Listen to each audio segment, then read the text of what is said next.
I never intended for anyone to read the letters. They weren't meant for Earth, for command logs, or even for survival records. They were written for silence, for the empty hours between alarms, for the hum of an alien station orbiting a dying blue star. I wrote them because if I didn't, my thoughts would rot inside my head. The research station Kepri 9 was not built for humans. It had been repurposed after first contact, its corridors grown rather than constructed, walls faintly warm as if alive. Light pulsed instead of flickered, responding to proximity and emotion. At least that's what the alien engineers claimed. I was Earth's xenolinguistic observer, assigned to document cultural exchanges between humans and the Astri, a species that looked almost human at first glance. Tall, luminous-eyed, skin tinted faintly silver, but moved with an unsettling grace that reminded me they were not. And she was the reason I wrote. Her name was Salith. She oversaw diplomatic integration, though oversaw implied distance. Salith was always close, too close, appearing without footsteps, watching without blinking. She spoke flawless Earth standard, but with pauses that suggested she was choosing meanings, not words. I admired her from afar, quietly, carefully. The letters were never meant to leave my quarters. They were handwritten, a habit I'd kept from Earth, even though paper was rare and considered archaic. I described my confusion, my awe, my loneliness. I described her, how her eyes caught light like deep water, how her expressions didn't always align with human emotion. Most of all, I wrote about fear. Fear that we were guests who didn't understand the rules.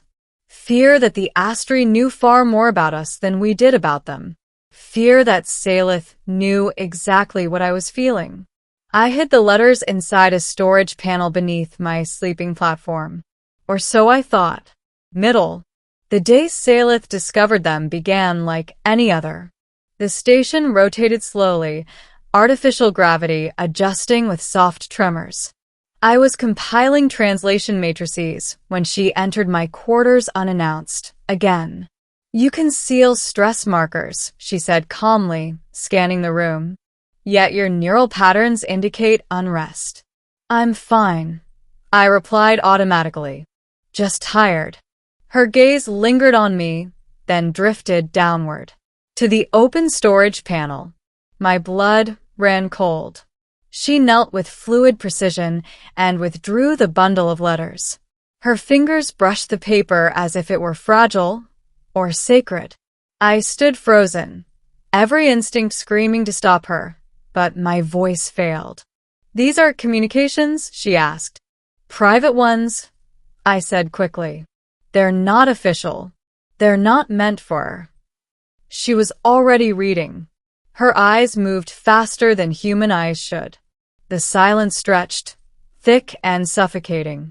I waited for confusion, for offense, for diplomatic disaster. Instead, she smiled. Not a polite expression, not a neutral curve of the lips. A smirk. It was subtle, but unmistakable. My heart pounded. You shouldn't. Those aren't data logs. They're personal. You fear exposure, she said. Yet you recorded these thoughts in permanent form. Why? Because humans' right to understand themselves, I snapped. We don't expect them to be discovered. Her eyes met mine again, glowing softly. On Astri worlds, written thought is an invitation. I swallowed. An invitation to what? To be known. She returned the letters to the bundle, but did not give them back. You speak of us as mysteries, she continued. Yet you never asked us directly. I wasn't authorized to ask about emotional structures, I said. Earth Command is cautious, she interrupted. We noticed. She paced slowly, reading fragments aloud. Not mockingly, thoughtfully.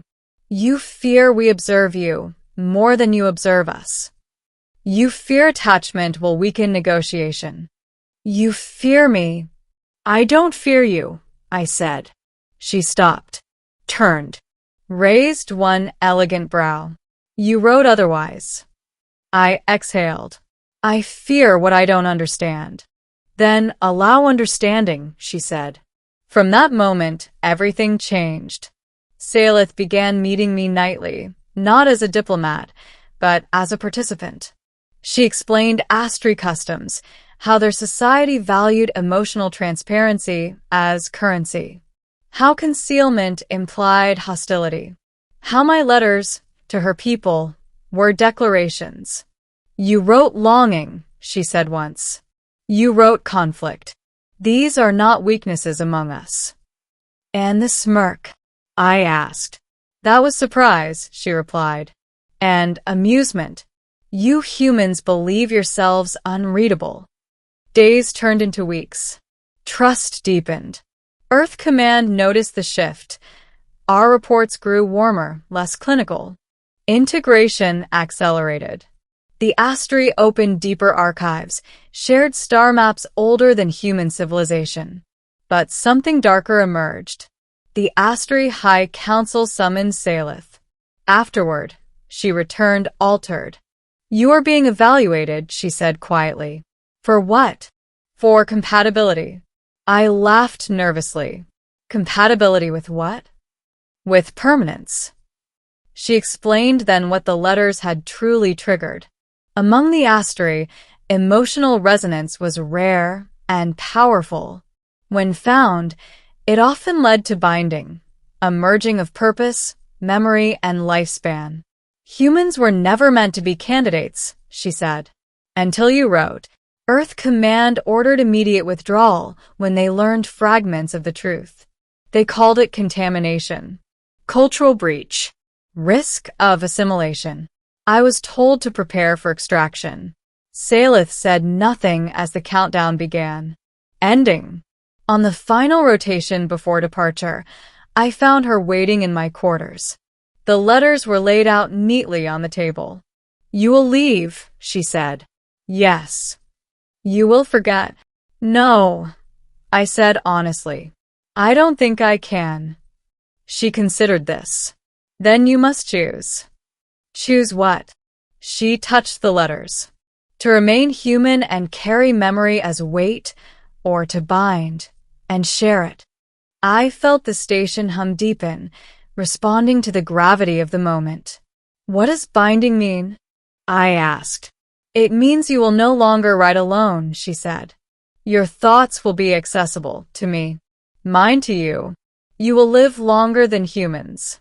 Not forever, but differently. And Earth.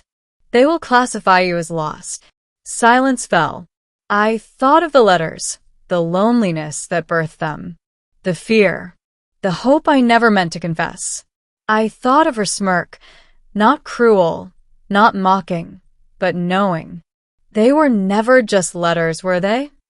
I asked. She smiled again, softer this time. They were a door.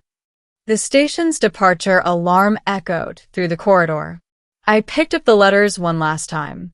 Then I placed them into the station's memory core, watching the ink dissolve into light.